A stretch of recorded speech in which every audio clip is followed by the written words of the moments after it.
If you're busy and your excuse is, I don't have time for that, we make time. And you need to start making time for you because you're important.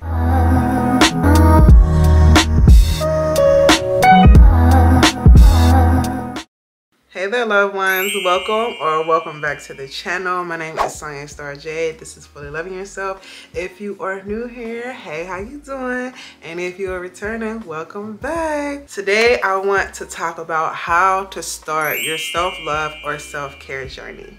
If you have been following my journey for as long as I've been sharing it, I have been showing how I'm relearning self-care in my 30s. As a newlywed, as a woman thinking about having children, as a woman who has experienced friendship loss and having to navigate that process. There are so many different parts of this life journey that we go through, and sometimes we can lose ourselves in it. We can lose ourselves in doing more for others than we do for ourselves. We can lose ourselves in our jobs. We can lose ourselves in our roles as mother, wife, sister, auntie, all of those things. And at some point, we have to get back to us. And today, I want to talk about that. I want to know where you are currently at in your self-love and self-care journey. I know people can be at different stages in their process, right? I know there are women who have experienced divorces, who are trying to navigate that experience. There are women who are new mothers and are trying to navigate that experience. I love to hear from you all. What part of your journey are you on? And what does self-care look like for you in that journey? And if you have a hard time identifying that, that's okay too, because that's also a part of the journey, is identifying what self-care looks like for me in this new space. Some of the common challenges that women face in their journey of finding themselves and loving themselves is that overextending of love to everybody else and then giving ourselves what we have left. And I encourage any woman to give to yourself first. After you give to God, of course, pay yourself first with your love, your attention, your compassion, because when you show up for you first, everybody else gets the overflow, and they will appreciate you so much more if you do that. If you just take a couple minutes to yourself and say, hey, mama gotta take a break. I need to get myself together so I can come back and love you fully. I think that your family will appreciate that more.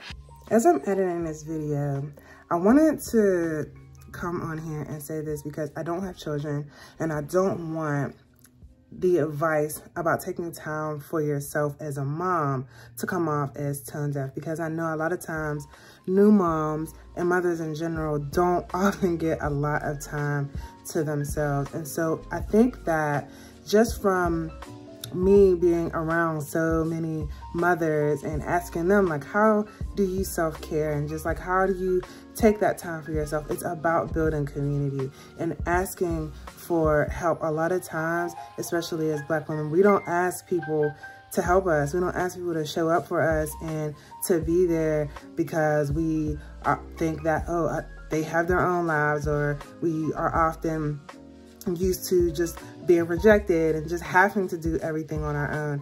And so I think that a very big piece of learning how to self-care is learning how to help and learning how to let people know that you're in need and that you need support, even if the first 5 people aren't able to be there for you.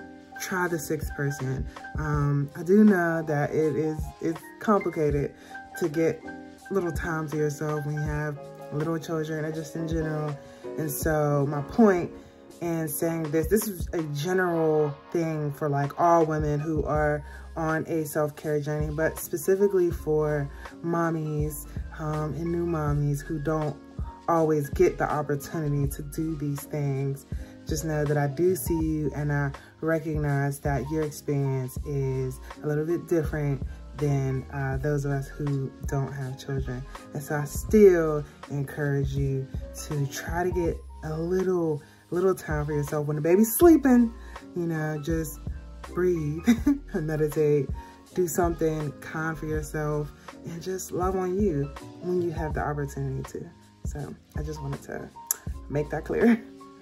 Take some time away from friends and family if you can, and just get you right. When I was 24, I decided to take the journey away from home. I drove 32 hours across the country to Arizona to live with my best friend in an area I had never been, because I knew that I needed to take the opportunity to find myself outside of my titles, outside of my responsibilities, outside of all of the expectations that people had for me. I needed to find me for me. And so I took 7 months in Arizona to just figure that out. And it came with a lot of breaking and unlearning, and a lot of things I'm still having to unlearn and go through. But that's part of our self-care journey, because each stage is gonna look different. At that point, I was trying to figure out who I was. And now I'm trying to figure out who I am as a wife. Who am I as a woman in her 30s? Who am I in this new career that I'm in? What does that look like? And I implore you to do the same thing. I'm not saying jump up and move across the country, but if that's what you feel like you need to do, then by all means do that. If you need to separate yourself that much to find you, do what you gotta do. Don't be afraid of the negative of what could potentially happen. Even if you have children, create a plan and just go. Because I had absolutely no idea what was going to happen when I left Arizona and came to North Carolina. I was homeless for 3 months. I didn't have no job. I was just out here winging it. And God said, I got you. And he showed up and showed out. So go on that journey for yourself. Sit with yourself and reflect. Talk to God and ask, where do you see me? And also ask yourself, where do I see myself? And see how those two ideas and worlds align. But you won't be able to hear that and see that unless you take that time to be by yourself in silence and meditation in order to hear what God is trying to tell you that he sees for your life. I encourage you to reflect on your values, your passions, your desires.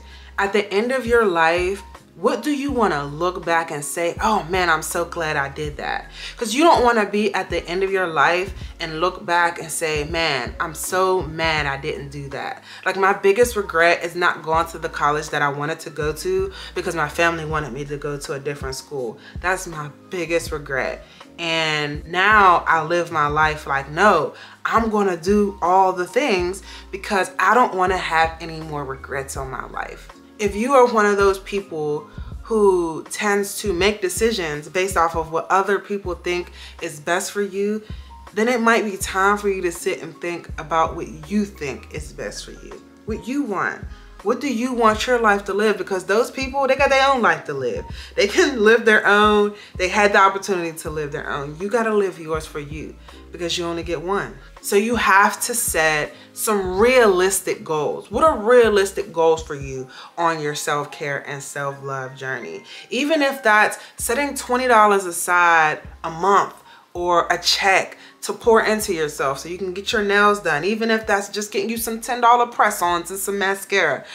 What is it that you love to do? Even if that's eating out, okay? Even if that's eating out. If you love to eat out and take some time to yourself where the kids ain't around, where your man ain't around, you just want to eat without sharing with everybody, take some of your money and put it away so that you can go out and enjoy a nice meal. Get dressed up and get cute and go out and treat yourself. Yeah, do that. You ain't gotta sneak and hide and eat your chicken and fries in the parking lot at Chick-fil-A. It's okay. You can eat, you deserve that little bit of time for yourself. It's also really important on your self-care and self-love journey to surround yourself with people who are secure in themselves, who can uplift you and encourage you and inspire you. One of the worst things I think I experienced was being on a journey where I was already broken and surrounding myself with people who wanted to continue to break me. And they may not have even known that they were doing it, but it was just deep rooted into who they were. and the things that they would say and the ways that they would treat me.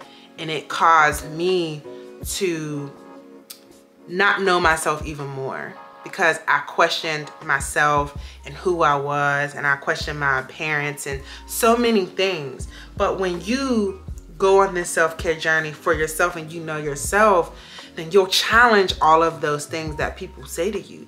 You will challenge all of the things that people try to tell you that you are, because you know who you are. And it's okay to take constructive criticism from people that love you and know you, but when they're wrong, they're wrong. And people are going to judge you based off of their perception of you, but you spend 24/7, 365 with yourself.